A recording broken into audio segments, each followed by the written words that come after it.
ലഹരി ഉപഭോഗ ബോധവൽക്കരണത്തിനായി സർക്കാരിൻ്റെ ഭാഗത്തു നിന്നുള്ള പ്രവർത്തനങ്ങളാണ്. 1. യോദ്ധാവ്. മയക്കുമരുന്നിന്റെ വിതരണവും ഉപയോഗവും വ്യാപനവും തടയുന്നതിനായി കേരള പോലീസ് രൂപീകരിച്ച പദ്ധതിയാണ് യോദ്ധാവ്. സ്കൂൾ, കോളേജ് വിദ്യാർത്ഥികളെ ലക്ഷ്യമിട്ടാണ് ഈ പദ്ധതിക്ക് രൂപം നൽകിയിരിക്കുന്നത്. മയക്കുമരുന്നിനെതിരെ പ്രവർത്തിക്കുന്ന സന്നദ്ധ സംഘടനകൾ, സാമൂഹിക പ്രവർത്തകർ മുതലായവരും പദ്ധതിയുടെ ഭാഗമാകും. മയക്കുമരുന്നിന് ഇരയായവരെ കണ്ടെത്താനും മയക്കുമരുന്ന് വിരുദ്ധ പ്രവർത്തനങ്ങൾ വിപുലീകരിക്കാനുമാണ് പദ്ധതിയിലൂടെ ഉദ്ദേശിക്കുന്നത്. ലഹരി ഉപയോഗമോ വിപണനമോ ശ്രദ്ധയിൽപ്പെട്ടാൽ വിവരം വാട്സപ്പിലൂടെ അറിയിക്കാം. ഈ നമ്പറിലേക്ക് 24 മണിക്കൂറും വിവരങ്ങൾ നൽകാം. ശബ്ദ സന്ദേശം, ടെക്സ്റ്റ് മെസ്സേജ്, ഫോട്ടോ, വീഡിയോ എന്നിവ വഴി മാത്രമേ വിവരങ്ങൾ നൽകാൻ കഴിയൂ.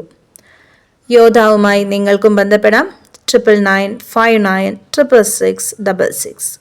ഒരിക്കൽ കൂടി 9995966666. രണ്ടാമത്തെ പ്രവർത്തനമാണ് വിമുക്തി. വ്യക്തിയെയും സമൂഹത്തെയും ശിഥിലമാക്കുന്ന ലഹരി എന്ന വിപത്തിനെക്കുറിച്ച് ജനങ്ങൾക്ക്, പ്രത്യേകിച്ചും യുവജനങ്ങൾക്ക് അവബോധം നൽകുന്നതിനായി കേരള സർക്കാർ ആരംഭിച്ച ലഹരി വിമോചന പ്രചാരണ പരിപാടിയാണ് വിമുക്തി. ലഹരി വസ്തുക്കളുടെ ഉപയോഗം പൂർണ്ണമായും ഇല്ലാതാക്കുക എന്ന ലക്ഷ്യം കേരള സർക്കാരും എക്സൈസ് വകുപ്പും കൂട്ടായ സാമൂഹിക പ്രവർത്തനങ്ങളിലൂടെ നടപ്പാക്കുകയാണ് വിമുക്തിയിലൂടെ. വിമുക്തിയുടെ കീഴിൽ സംസ്ഥാനത്ത് വിവിധയിടങ്ങളിൽ കൗൺസിലിംഗ് കേന്ദ്രങ്ങൾ, ലഹരി വിമുക്ത കേന്ദ്രങ്ങൾ, ആന്റി ഡ്രഗ് ക്ലബ്ബുകൾ എന്നിവ പ്രവർത്തിക്കുന്നുണ്ട്.